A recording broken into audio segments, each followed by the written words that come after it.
असगर बजाज जी की कहानी संग्रह कूड़ा समय के पिछले एपिसोड में हमने 3 कहानियों के ऊपर चर्चा करी थी। पहला था नया विज्ञान। इसमें हमने जाना कि पिछले 10 सालों में किस तरीके से देश के इतिहास और भूगोल को बदल कर रख दिया गया है और अब ये लोग विज्ञान के पीछे पड़े हैं। कई सारे एग्जाम्पल्स मैंने आपको दिए थे, जिसमें एक नायाब एग्जाम्पल ये भी ऐड कर लीजिए कि किस तरीके से सर्जिकल स्ट्राइक के समय में प्रधान सेवक खुद इस बात को कह रहे थे कि बादलों में छुपकर रडार से बचा जा सकता है। उसके बाद हमने दूसरी कहानी के ऊपर चर्चा करी, जो थी मैं और पड़ोसी। इसमें बताया कि अपने पड़ोस में जो भी कोई है उसको पिछले 10 सालों में नफरती और झूठा बनाने की कोशिश की गई है, लेकिन प्रधान सेवक द्वारा झूठ और नफरत का कारोबार करने के जितने फायदे उनको मिले हैं उतने वे किसी को डिस्ट्रीब्यूट नहीं करना चाहते, तो इसीलिए बचकर रहिए। तीसरी कहानी हमने पढ़ी थी बंदरों का इंटरव्यू, जो छोटे छोटे 15 संवादों में थी, जिसके जरिए हमने जाना कि किस तरीके से जल जंगल जमीन इस देश के खतरे में है।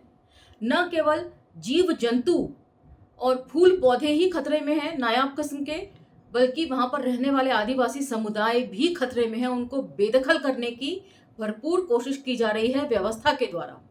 इन सब चीजों के ऊपर चर्चा हमने पिछले एपिसोड में कर ली थी और अब हम चर्चा को यहाँ से आगे लेकर चलेंगे और अन्य कहानियों की तरफ बढ़ेंगे। तो चलिए मेरे साथ। जय भीम, मैं शालिनी और आप देख रहे हैं अंबेडकर नामा। आज का टॉपिक है 75 के ऊपर के हो गए हैं क्रांतिवीर, विद इन ब्रैकेट प्रेमी तटस्थ नहीं रह सकते। कहीं ना कहीं मुझे लगता है असगर वजाहत साहब खुद भी एक कम्युनिस्ट रह चुके हैं, इसीलिए इनका इशारा जो है वो कम्युनिस्टों के ऊपर है। क्रांति का प्रतीक जो है वो कम्युनिस्टों को ही माना जाता है। बाकी सुनने के बाद आपकी क्या राय है ये मुझे कमेंट सेक्शन में बताते रहिएगा। पहला संवाद। क्रांतिवीर जीवन भर इस भ्रम में रहे कि उनका केवल बायां हाथ ही काम करता है, इसलिए जीवन भर उन्होंने दाहिने हाथ से न काम लिया, जबकि दाहिना हाथ बाएं हाथ से ज्यादा काम कर सकता था। अब वो 75 साल के हो जाने के बाद दाहिना हाथ बाएं हाथ से बदतर हो चुका है। यही कारण है कि क्रांतिवीर सब कुछ कर सकते हैं लेकिन शहनाई नहीं बजा सकते। मतलब खुशी का माहौल या खुशी के गीत अब नहीं गाए जा सकते। दूसरा संवाद। क्रांतिवीर एक किसान के पास गए और बोले, हमारे साथ चलो, संगठन बनाओ, संघर्ष करो, हम क्रांति करेंगे, सबको न्याय मिलेगा, सबका जीवन सुधरेगा। किसान ने कहा, मेरी छप्पर की बल्ली टूट गई है, मेरे साथ चलकर बल्ली कटवा लाओ तो छप्पर छा जाए।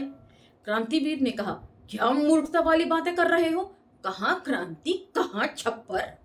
क्रांतिवीर ने कहकर चल दिए और किसान बल्ली की जगह खुद खड़ा हो गया ताकि छप्पर गिर न जाए। सालों बाद क्रांतिवीर उधर से गुजरे तो उन्होंने देखा कि बल्ली की जगह लगातार खड़ा रहने के कारण किसान खुद बल्ली बन गया है।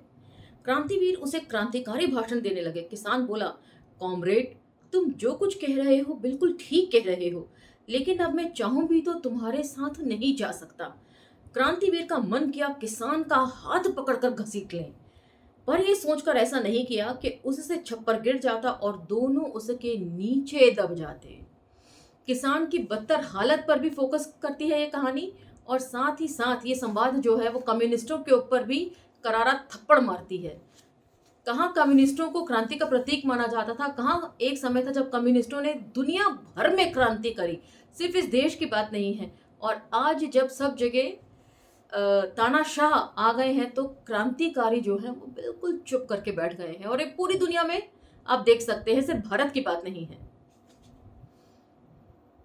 संवाद 3। क्रांतिवीर ने एक तख्ती बनवाई जिस पर लिखवाया क्रांतिकारी और उन्होंने तख्ती गले में लटका ली और बाहर निकल गए, पर उनके पास कोई ना आया। इसके बाद क्रांतिवीर ने एक लोहे की टोप बनवाया और उस पर कम्युनिस्ट मैनिफेस्टो लिखवाया, लेकिन फिर भी कोई क्रांतिवीर के पास न आया। इसके बाद क्रांतिवीर ने जिरा बख्तर बनवाया और उस पर पूरी द कैपिटल लिखवाई। जिरा बख्तर पहनकर क्रांतिवीर खड़े हो गए, वो जो कवच नहीं होता लोहे का, लेकिन उन्होंने जब चलना चाहा तो चल ना सके, बैठना चाहा तो बैठ ना सके, बोलना चाहा तो बोल ना सके, हंसना चाहा तो हंस ना सके। वे केवल खड़े रहे। वर्षों खड़े खड़े जिरा बख्तर के अंदर उनका शरीर गल गया, लेकिन जिरा बख्तर खड़ा रहा। तो जिस तरीके से पानी जो है वो जब तक बहता रहता है तब तक वो शीतल माना जाता है, जहां वो ठहर जाता है वो बदबूदार हो जाता है। उसी तरीके से विचार भी होते हैं, यदि लगातार उनका फ्लो बना रहता है तब तक तो विचार अच्छे होते हैं, लेकिन जैसे ही उनमें ठहराव आता है वो भी बदबूदार हो जाते हैं, सड़ांध मारने लगते हैं। इसीलिए दिमागी कूड़े को साफ करके सकारात्मक विचारों का उसमें लगातार भरे जाना जरूरी होता है। पढ़ना लिखना ताउम्र की प्रोसेस होती है, ऐसा नहीं है कि 10वीं 11वीं 12वीं या पीएचडी तक आपने पढ़ लिया उसके बाद कोई ज़रूरत ही नहीं है पढ़ने की। मैं जो एक कहानियाँ, किस्से, किताबें आप लोगों के लिए लेकर आती हूँ, सोच समझ कर लेकर आती हूँ और आपके विचारों में कोई तब्दीली आए इस उम्मीद से मैं इसका पाठन करती हूँ। चलिए चौथे संवाद की तरफ बढ़ते हैं। क्रांतिवीर को इंग्लिश आती थी, जर्मन आती थी, रूसी आती थी, इतावली आती थी, स्पेनिश आती थी, लेकिन हिंदी नहीं आती थी। किसी ने क्रांतिवीर से पूछा, तुम हिंदी नहीं जानते तो हिंदुस्तान में क्रांति करोगे कैसे? क्रांतिवीर ने जवाब दिया, ये जवाब सुनिए जरा। मैं पहले इंग्लैंड में क्रांति करूंगा, फिर जर्मनी में क्रांति करूंगा, फिर रूस में, फिर इटली में, फिर स्पेन में, और जब इतने सारे देशों में क्रांति आ चुकी होगी तो भारत में बिना हिंदी के क्रांति हो जाएगी। तो यहाँ के कम्युनिस्टों को लगातार करारे थप्पड़ मार रहे हैं कि यहाँ के कम्युनिस्ट जो है वो सहूलियत देखकर क्रांति करते हैं। देश भर में जब इसकी धूम मचेगी ना क्रांति की, तो यहाँ के जो कम्युनिस्ट है ना उनमें क्रांतिकारी परिवर्तन देखने को मिलेगा, अदरवाइज वो चुप मार के बैठे रहेंगे। पांचवा संवाद। क्रांतिवीर ये रहस्य जीवन भर न समझ सके कि वे गरीबों, शोषितों, दलितों, अल्पसंख्यकों के सच्चे समर्थक हैं, तब भी वे सब उनके साथ क्यों नहीं आते। इस रहस्य को समझने के लिए क्रांतिवीर पार्टी के सबसे बड़े नेता के पास गए और अपना सवाल पूछा। उनका सबसे बड़ा नेता 100-125 साल का बुजुर्ग था। उसकी भौहें और पलकें तक सफेद हो चुकी थीं। वह चल फिर और उठ बैठ नहीं सकता था।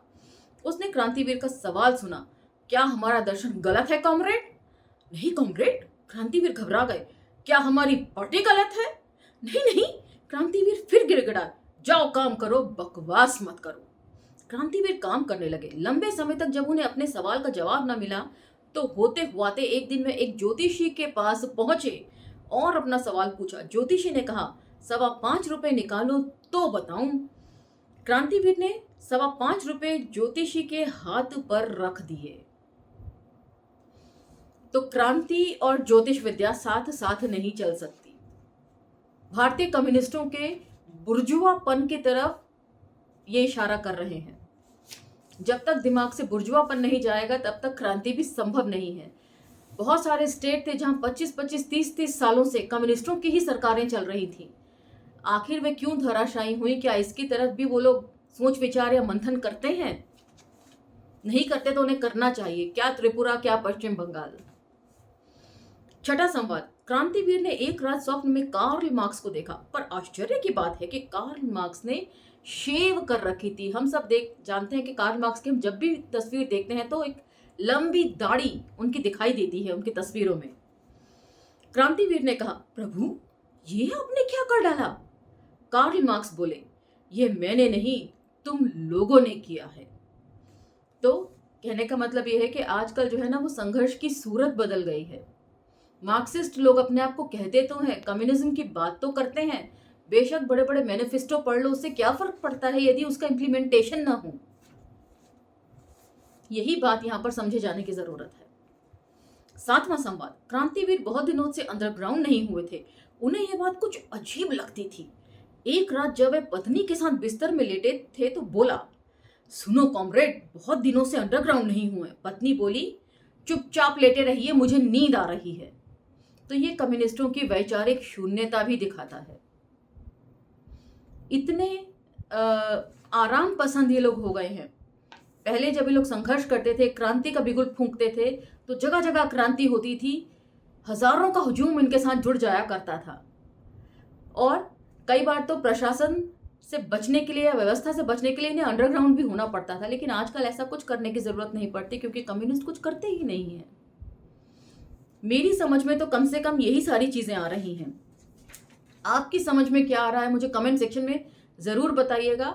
यदि आपको लगता है कि मेरी इंटरप्रिटेशन के अलावा भी कुछ और इसमें से निकल सकता है, तो मेरा भी मार्गदर्शन करिएगा। एक पाठ को पढ़ने के कई तरीके होते हैं, ये मेरा तरीका है, आप मुझे अपना बता दीजिए कमेंट सेक्शन में। अगली कहानी है एक टीवी एंकर का इंटरव्यू। इसे सुनिए, बड़ा मजा आएगा। एक टीवी एंकर का इंटरव्यू। आप टीवी एंकर होने से पहले क्या करते थे? मैं एक लिंचिंग ग्रुप का मेंबर था। क्या टीवी एंकर बनने में पुराना अनुभव आपके काम आया? दरअसल पुराने अनुभव के आधार पर ही मुझे टीवी एंकर बनाया गया है। लिंचिंग का अनुभव टीवी एंकर के काम में कैसे सहायक सिद्ध हुआ? लिंचिंग करने के लिए जिस क्रोध और घृणा की जरूरत पड़ती है, वह एंकरिंग करते हुए मेरे बहुत काम आया। लिंचिंग करने में जिस तरह हाथ पैर चलाए जाते हैं, उसी तरह टीवी के एंकरिंग करते हुए मैं हाथ पैर चलाता हूं। आपने देखा होगा आजकल एंकरों की बॉडी लैंग्वेज कितनी खराब होती है। वाकई ऐसा लगता है कि वो लोग जिसका इंटरव्यू कर रहे हैं, वो इंटरव्यू करने के लिए नहीं बैठे हुए हैं, वो उसकी लिंचिंग करने के लिए बैठे हुए हैं। एंकरिंग करते हुए भी मैं हाथ पैर चलाता हूं, जिसे लोग पसंद करते हैं। लोगों की पसंद ही यदि गलत है, तो इसमें एंकर क्या कर सकता है? तो आपने रोड पर लिंचिंग करना छोड़ दिया। मुझे लगा छोटा काम है, उसके बाद ही आप टीवी एंकर बन गए। टीवी एंकर मेरे लिए छोटा शब्द है। फिर आप अपने लिए कौन सा शब्द इस्तेमाल करना चाहेंगे? टीवी लिंचर कह सकते हैं।